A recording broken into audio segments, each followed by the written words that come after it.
Hello all, welcome back. In this video, we'll be discussing about the linear regression. As we discussed earlier, the regression is a supervised machine learning method. It attempts to model the relationship between two variables by fitting a linear equation to the observed data. And on the basis of this model, the linear regression makes a prediction of the unlabeled data or predicts the dependent variable when unlabeled independent variable x is given. Like we can see here in the figure, the independent variable x and dependent variable y is given here. And on the basis of these two given variable, a relationship is modeled. And once the relationship is modeled, we can predict the value of y when new value of x is given. So before we start with, let's see an example. Suppose we are making some analysis of the sportswear company, and this is being done by a marketing analyst. And what we do, or what the marketing analyst does, is he gathers the following data. Like the data consists of the advertisement cost and the corresponding sales. And on the basis of this given data, like here advertisement cost is the independent variable x and sales unit is dependent variable, and on the basis of these two data we can plot the scatter plot. Like we can see here the scatter plot of the advertisement cost and the sales on the basis of advertisement cost. And the scatter plot displays the value of two variables for the set of data. And our goal is to model the relationship between these two variables by fitting a linear equation of observed data, that is the advertisement cost and sales unit, and use the advertisement cost as a way to predict the sales unit for the new advertisement cost. Like once we model the relationship between these two variables, we can predict the sales unit when we get the new advertisement cost. So while observing this plot, we see some sort of relationship between these two variables x and y. However, this is not perfectly linear. So if there were a line which would touch all these data points, then we would use a value of new advertisement cost x to predict the sales unit easily by using the simple formula of line. However, it's not possible in a real-time scenario. So what we can do is, in this scenario, even though we don't have the perfect linear data, we will still draw a line like this. And this line does not perfectly touch all the data points, and it's not a perfect line, but it tries to touch the data points, so it's next to perfect line, or we can say it tends to be perfect line. And this line is known as the best fit line. Now the question arises, how to find the best fit line, because we can draw infinite number of lines here on this plot. Like you can see here, we can have infinite number of lines here. Or what is the metric upon which we are deciding that the line we have drawn is best fit? Well, the metric is distance from the line to all the points. So we want to find the line which is closest to all the points, or a line which is most close to all the points is the best fit line. Now let's see how this line is identified, or how the line is derived. The nearest line is identified in terms of distance, which means the distance from the line to the data points. We measure the distance from all the data points to the line, as we see here. Like we can see here in the figure, like we just see for the single line. And once we measure the distance, and this distance is known as the residual or the error, and we sum up all these data points and take the average, which we call the mean squared error.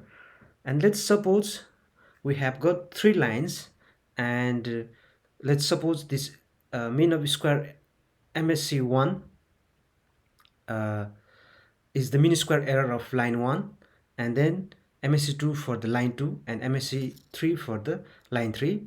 Here what we can see is MSC2 is smallest among the MSC1 and MSC3. Like we can see that MSC2 is smaller than MSC3, which is even smaller than MSC1.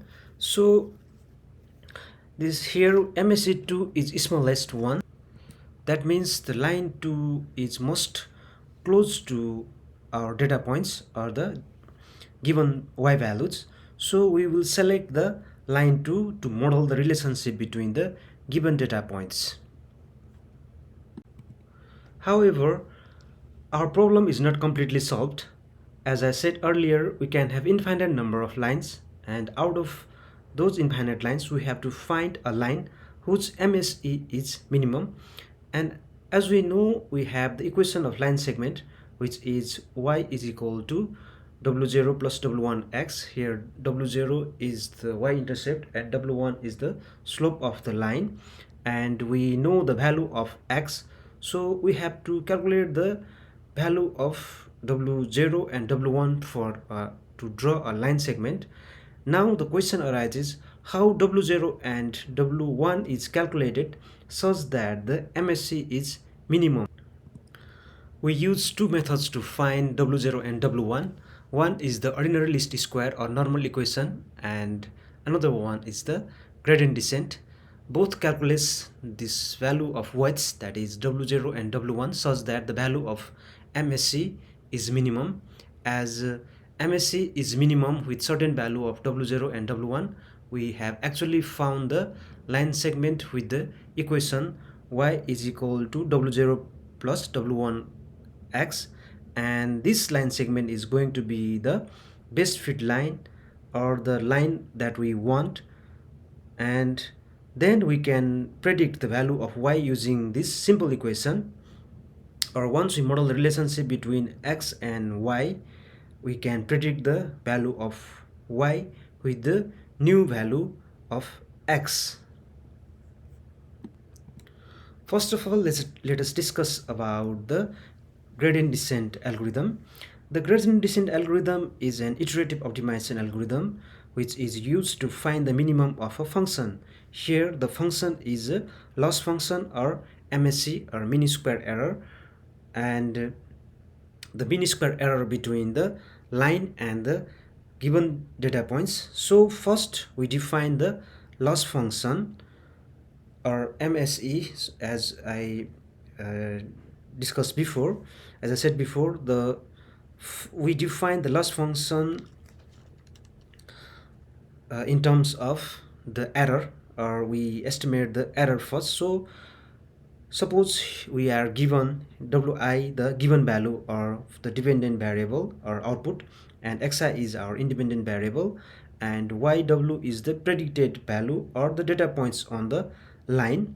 Then the loss function or MSC is calculated as first we take the difference between the predicted value or the point on the line and the given value, or we estimate the error first, then we square it and we sum it up and take the average, and finally we get this JW.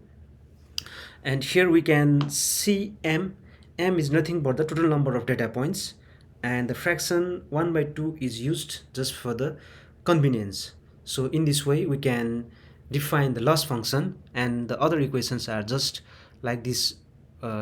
This yw is our line, is the point on the line, and it can be like we have got only two weights, w0 and w1. So we have here this w0, this yw is expressed in this summation or sum of product term, and we have got like we have got n varies from this j varies from 0 to n, and n is equal to 1 and x0 is equal to 1. So here what we have done is we have just defined the loss function. So once we define the loss function, now we have to minimize our loss function, or MSC, or sometimes it's called the cost function. So in order to minimize this loss function, we will use the gradient descent algorithm, and it is a simple yet useful optimization algorithm that is often used in the machine learning to find the local or global minimum. As illustrated in the figure, we can describe the principle behind the gradient descent, and it is defined as like a climbing down a hill until a global or local minimum is reached. So at each step we take a step, and we take the step into the opposite direction of the gradient. So the step size here, we can see this del wj, and this step size is determined by the value of learning rate.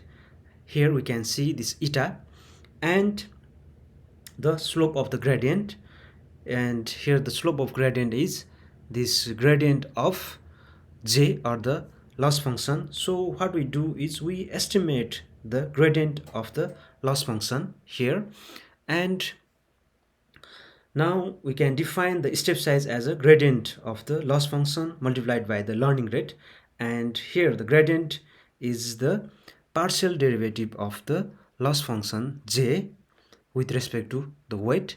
And finally we define this step size in terms of learning rate and this partial derivative of the loss function. And here the negative sign indicates that the step is taken in the opposite direction of the gradient.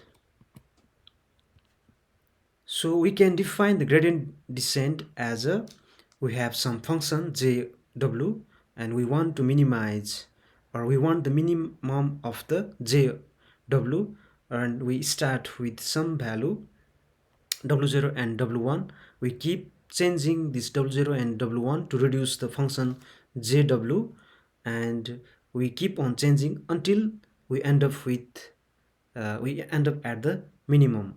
Or we can see here the schematic of the gradient descent. We start at some initial weight, and we keep on changing the weight value such that the loss function jw is minimized, or the value is decreased, and we keep on changing the value of this weight until this j min, or the minimum value, is achieved. And this is the schematic just for a single w. It can be like, if we plot it in the two direction, then it will show for this w0 and w1. And now we can define the gradient descent like this. We start with some value of weights w0 and w1, repeat until convergence, which means we keep on repeating to update the weight value wj, and we update the weight value by changing it by step size delta w, which is nothing but the gradient of loss function jw multiplied by the learning rate, and this is defined for j is equal to 0 and j is equal to 1. And now let's see how this gradient is defined, or how this is calculated.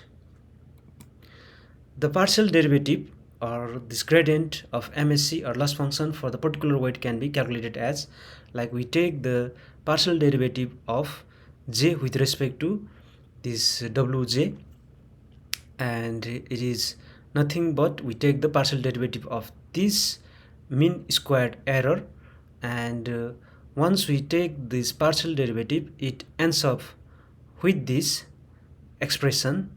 And now if we plug this result back into the learning rule, we get the step size as this expression, and the step size is obtained as mean of product of error and input data, which is further multiplied by the learning rate eta.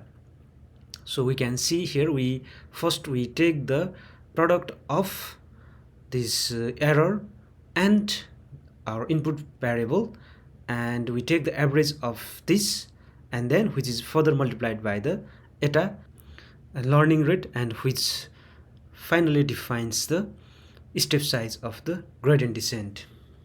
And now we plug the results of step size into the gradient descent algorithm. Here we can see that we keep on changing the weight values W0 and W1 until the convergence, and here W0 is changed by updating its previous value by adding the step size, which is mean of error multiplied by learning rate, and W1 is changed by step size, which is mean of product of error and input, which is further multiplied by the learning rate eta. So in this way we can get the gradient descent, and once we get this W0 and W1, we can now model our relationship between input variable and output variable, or we can have the straight line whose MSE is minimum. And once we get this straight line with the MSE, minimum MSE, now it is our best fit line. And once we get the best fit line, we can predict the output of the input value whose output is not known, or we can predict the output value of the new input value x, or new independent variable x. So we can see here two plots. The two plots, it nicely emphasizes the importance of plotting learning curves by illustrating two common problems with the gradient descent. And if the learning rate is too large, we can see in the first figure, the gradient descent will overshoot the minima and it will diverge. And if the learning rate is too low, the algorithm will require too many epochs to converge, and it can become trapped in the local minima more easily. Like we can see here, if we set the learning rate too small, it may get trapped at the local minima, which is not the minima we want to reach. Here we discussed about the regression with single variable. However, the problems in a real-time scenario may not always be based on the single variable. So we may have to build a model for multiple variables as well, because the most of the problems that we encounter are more complex, and which are dependent on the multiple variables, or which are defined by multiple variables. So we have to model the regression with the multiple variables as well. So we will discuss in our next video.